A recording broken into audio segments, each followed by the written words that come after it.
Bonjour et bienvenue dans cette nouvelle vidéo dans laquelle nous allons poursuivre ici notre apprentissage ici du framework React. Et dans l'épisode d'aujourd'hui, on va essayer d'introduire ici le second hook de React qui va être beaucoup utilisé lorsque nous allons développer des interfaces, qui est le hook UseEffect. Donc, pour mettre en pratique ici ce hook UseEffect pour la première fois, on va se créer ici un petit exercice dans lequel où on a ici un nom initial et on souhaitera créer ici un rendu. On souhaitera que ce nom puisse s'incrémenter de 1 à chaque 3 millisecondes. Donc, pour ce faire, on va se rendre dans notre application React et on a ici une structure de base juste pour bénéficier ici du CSS classique de React. Et si on se dit que pour créer ici cette capacité d'intégration ou d'incrémentation, on va créer ici une fonction. Donc, on va créer ici const handle incrementation, une nouvelle fonction qui va se charger de faire ici tout ce travail. Donc, on va l'appeler const handle incrementation. Et là, pour le moment, on va lui dire que tout ce qu'elle va faire, cette fonction, c'est qu'elle va retenir ici la valeur initiale des number. Donc, cette number. Donc, elle va récupérer ici le previous number. Et si ce qu'elle va faire, elle va prendre ici la valeur du nombre précédent et elle va lui ajouter simplement 1. Donc là, c'est ce que cette fonction va faire. Et si on veut avoir ici le petit rendu, on va se dire qu'on va souhaiter appeler ici la fonction handle incrementation dès le lancement de notre application pour pouvoir bénéficier de ça. Et là, je vais mettre ici incrementation sans le E à accent aigu.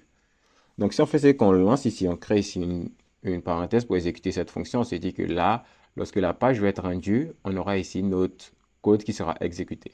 Donc, si on faisait qu'on enregistre et qu'on retourne au niveau de notre projet, qu'on rafraîchit, on va voir qu'on aura ici une erreur. Alors, quelle est cette erreur? Il nous dit qu'ici, l'application a fait ici plusieurs rendus ou alors trop de rendus. Et ici, il nous dit que React a limité ici le nombre de rendus pour éviter ici les boucles infinies. Alors, cela veut dire que nous sommes ici dans un cas ici de boucle infinie. Et pourquoi est-ce que nous sommes ici dans un cas de boucle infinie? On va ici venir dans notre code et l'analyser. Donc, initialement, on a défini ici le number. Donc là, ici, on a initialement mis ici number qui est ici égal ici à la valeur 0. Ensuite, on voit que là, on a appelé la fonction handle incrementation, ce qui fait passer ici la valeur ici de number à 0 plus 1. Donc là, ça sera la nouvelle valeur ici des number. Le problème avec cette méthode, c'est que la fonction handle incrementation, elle appelle ici le hook useState qui est à la valeur setNumber. Et à chaque fois que cette valeur ici, ou à chaque fois que ce hook est appelé pour modifier ici sa valeur, ça relance encore ici la composante. Donc, ce qui fait que comment on va dire, cette opération est exécutée ici en boucle. D'abord, il regarde, il prend un number, il lui donne ici la valeur 0 initialement. Après, ici, il passe là et lui donne ici la valeur 1. Et puisqu'en passant ici la valeur 1, il modifie ici le useEffect qui s'appelle ici setNumber. Ça recharge ici l'application ici React ou ça recharge ici la composante app.jsx et il reprend encore en boucle ici ce travail. Donc là, il refait encore la même chose. Donc, pour pallier à ce genre de problème, on se sert ici la plupart du temps ici du hook useEffect. Même s'il n'est pas utilisé pour gérer ça totalement ou gérer tous les cas, il est beaucoup utilisé pour éviter ici les boucles infinies. Donc, ce qu'on va commencer par faire, c'est que là, on va retirer ici la fonction handle incrementation qu'on a appelée directement dès le lancement de notre application. Donc là, si on fait ça, qu'on enregistre, qu'on retourne sur notre application, on aura notre 0 qui va apparaître à nouveau. Donc là, on n'a plus d'erreur au niveau de la console. Là, je me dis que je vais utiliser le hook useEffect pour créer ici ce système qu'on a voulu mettre en place. Donc là, je vais venir ici importer ici le hook useEffect. Donc là encore, je dois venir ici importer useState et ça me donne qu'il est matché. On a importé useState from React. Et juste après useState, on va venir ici importer ici useEffect. Et là, useState était déjà importé tout en haut, je ne l'avais pas vu. OK. Donc là, on a le useEffect qui a été importé. Et à présent, comment est-ce qu'on l'utilise? Donc là, pour l'utiliser, c'est plutôt simple. On va venir au niveau ici de notre code. On va venir créer ici le useEffect. Et contrairement ici à useState, il s'utilise pas comme useState puisque c'est une même fonction. Mais il s'utilise ainsi. On fait ici un useEffect. Il appelle ici une fonction fléchée. Et ici, cette fonction fléchée. Et ici, on doit ici lui passer ici un tableau. Donc le tableau, on en parlera plus tard. Mais pour le moment, ici, c'est la composition ici de hook useEffect. Donc, je me dis que je vais créer ici une fonction ici d'intervalle qui va permettre d'incrémenter la valeur ici des numbers. Et puisqu'on a ici under incrementation qui fait déjà le boulot, on va créer ici une variable qui va permettre de contenir ici l'intervalle, l'idée de l'intervalle. Donc là, on va l'appeler l'intervalle ID qui sera égal ici à set intervalle.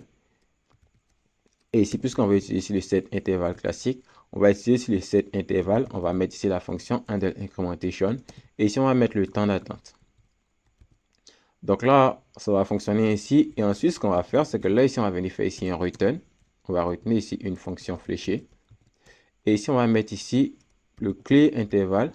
Donc, pour pouvoir détruire ici cet intervalle lorsque la composante sera, on va dire, lorsqu'on va quitter ici sur la page qui représente cette composante, on souhaitera retirer ici cet intervalle pour ne pas qu'il puisse rester ici en boucle.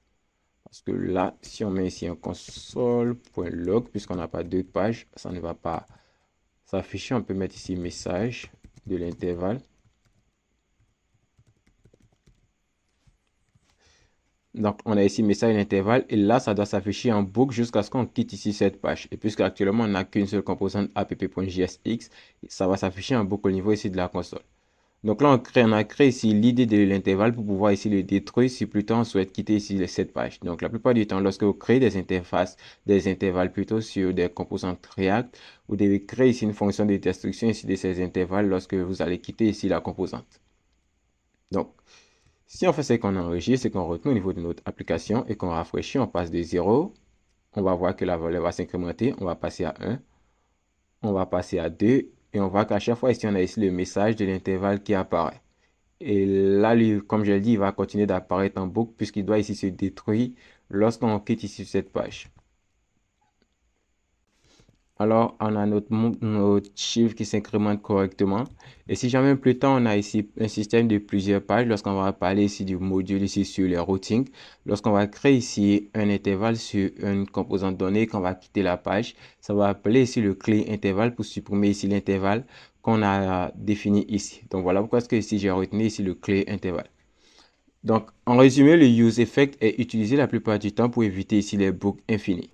Donc, il ne résout pas plutôt la plupart ici de tous les problèmes que vous allez rencontrer en cas de boucle infinie, mais il va en résoudre ici la plupart du temps.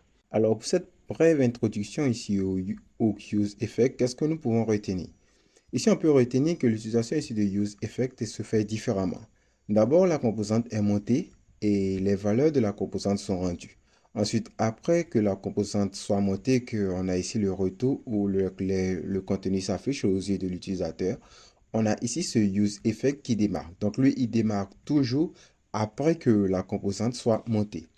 Il ne peut pas passer avant. Donc, d'abord, ici, le app est rendu avec ici sa constante et ses différentes fonctions. Donc, avec ça, et aussi le retour qui a été mis ici. Et une fois que tout ça est visible aux yeux ici de l'utilisateur, le use effect se lance en dessous. Donc là, lui se lance ici en arrière-plan après que la composante principale ici soit lancée. Donc, vous ne pouvez pas définir ici une variable au niveau ici du use effect et souhaiter qu'elle apparaisse avant que le rendu ici de votre application ne soit terminé. Donc, voilà ce qu'il fallait savoir ici sur use effect ici pour cette brève introduction. Et on en parlera plus sur l'utilisation ici de ce hook lorsqu'on va prendre ici les fonctions avancées ici de use effect.